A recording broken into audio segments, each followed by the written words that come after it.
Good evening बच्चा party. आज हम बात करने वाले हैं फोर्स एंड प्रेशर का सेकंड लेक्चर लेकर आया हूं, जो कि आज मैं कम्प्लीटली प्रेशर के बारे में डिस्क्राइब करूंगा। ठीक है, तो चलिए आज मैं प्रेशर के बारे में बताऊंगा, प्रेशर का डेफिनेशन बताऊंगा आपको, और पहले आपको एप्लीकेशन समझाने का कोशिश करता हूँ। ठीक है, तो चलिए बिगिन करता हूँ प्रेशर को और आपको समझाने का प्रयास करता हूँ। ठीक है, तो देखो प्रेशर जो होते हैं बच्चे,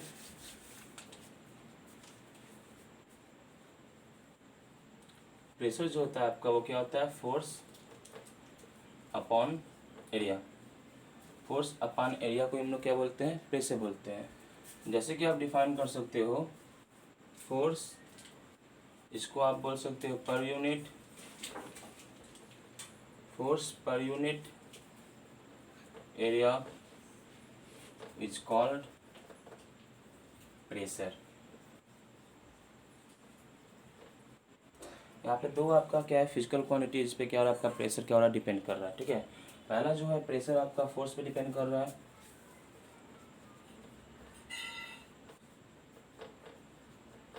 और दूसरा जो है आपका प्रेशर एरिया पे डिपेंड कर रहा है। तो जो फोर्स पे डिपेंड कर रहा है वो क्या है आपका? डायरेक्टली डिपेंड कर रहा है। डायरेक्टली मतलब क्या है आपका? ये नोमीटर नोमीटर। ठीक है, यानी फोर्स इंक्रीज करेगा, प्रेशर आपका इंक्रीज करेगा, फोर्स डिक्रीज करेगा, प्रेशर आपका डिक्रीज करेगा। ठीक है, और इसमें क्या है आपका? इन्वर्सली।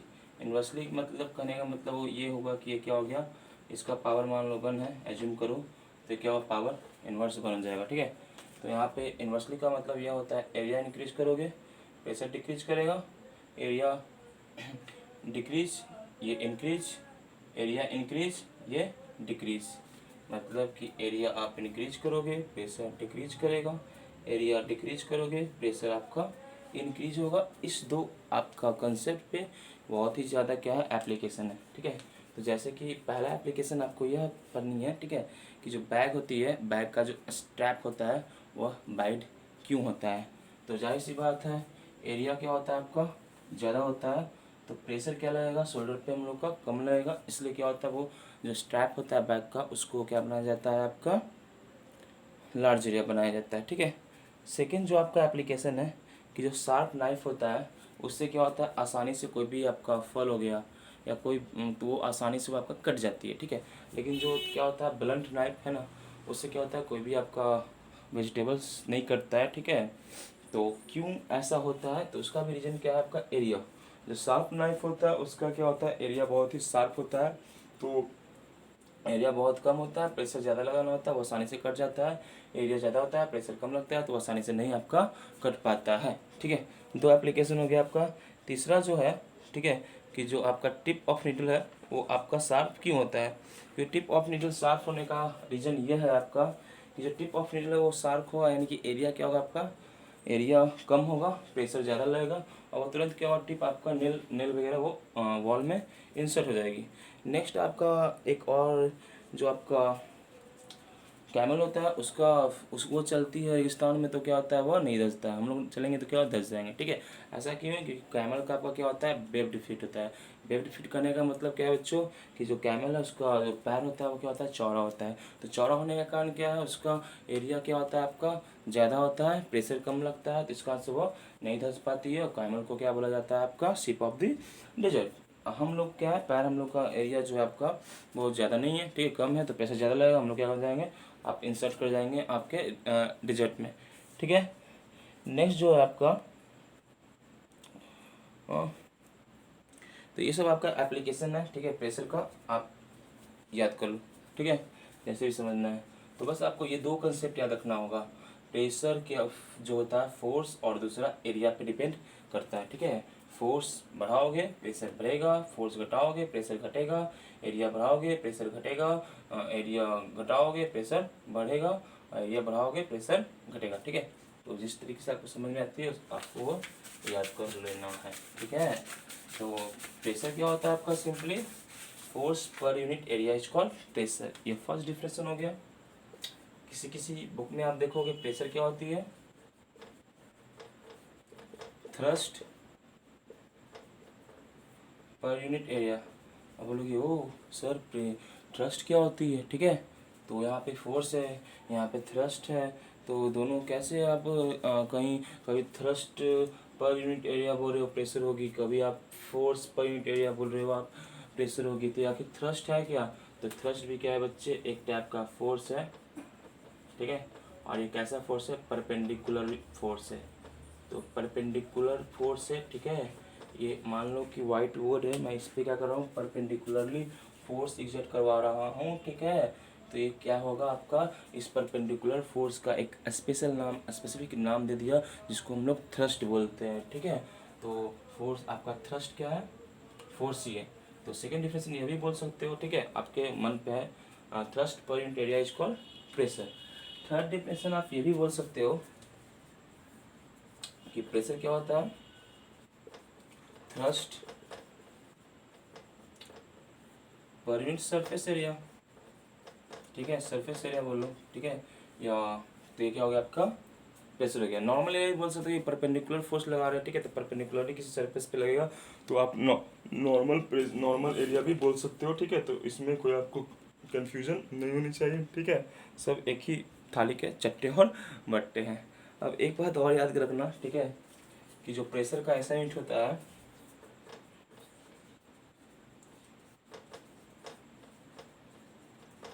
वह पास्कल होता है, ठीक है।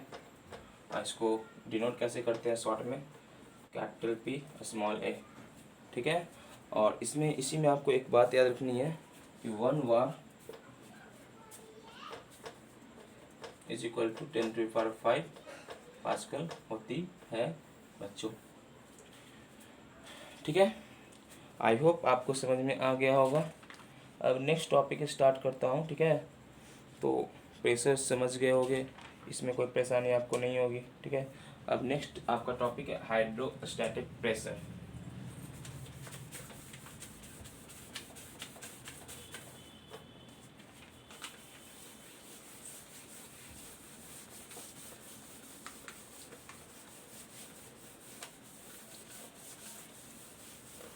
क्या है, पहले आपका समझो हाइड्रोस्टैटिक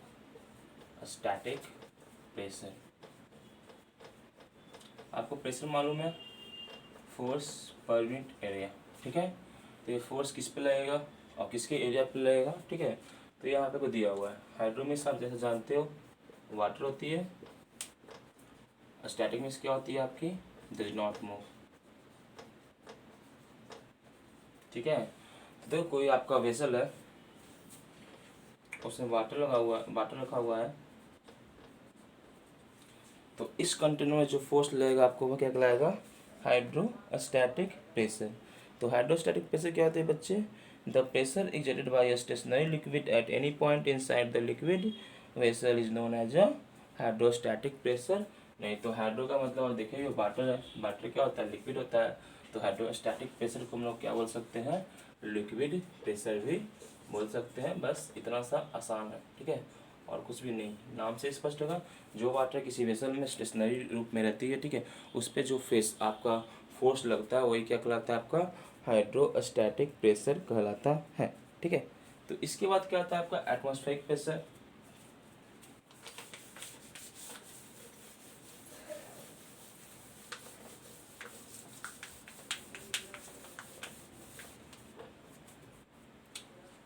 एटमॉस्फेरिक प्रेशर, ठीक है बच्चे। देखो मैं आपको समझा देता हूँ, ठीक है। वीक जो Monday, Tuesday, Wednesday, Thursday, Friday, Saturday, ठीक है, और संडे, इस 2 दिन में 7 और 8 का वीडियो बनाऊंगा कम्प्लीटली।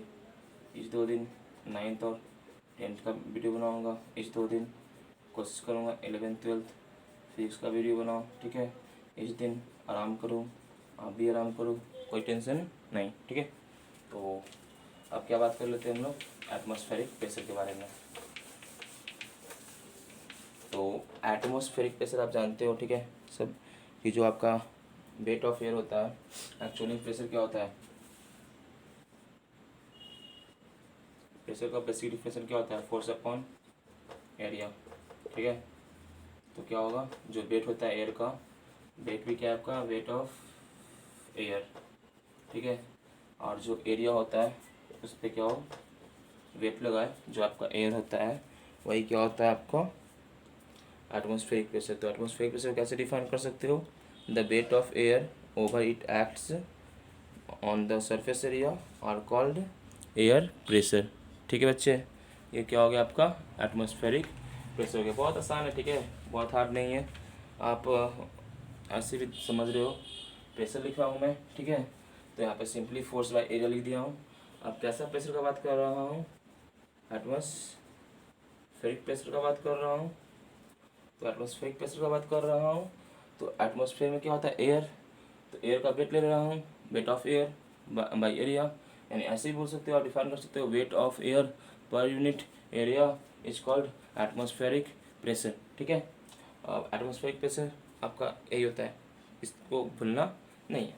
अब वेट क्या होता है सर, तो देखो आपको मालूम होगा कि जो आपका बैलून, जो आपका एयर होता है उसमें क्या होता है, मास होता है। कैसे मास होता है, बैलून को फुलाओ, बैलून को मेजर कर लो, ठीक है। जो आपका डिजिटल है ना, मेजर करने वाला जो आपका तराजू होता है उस पर रखो, कुछ ना कुछ वैल्यू आपको दिख जाएगा, ठीक है। तो आप उस तरीके से मालूम कर सकते हो कि जो एयर होता है, एयर में क्या होता है, मास होता है, ठीक है। तो मास होता है, तो वेट क्या होता है, ठीक है। तो वेट क्या होता है, वेट जो आपका होता है मास को, ठीक है, एक्सेलरेशन ड्यू टू ग्रेविटी। अब sir acceleration due to gravity क्या होता है, ठीक है।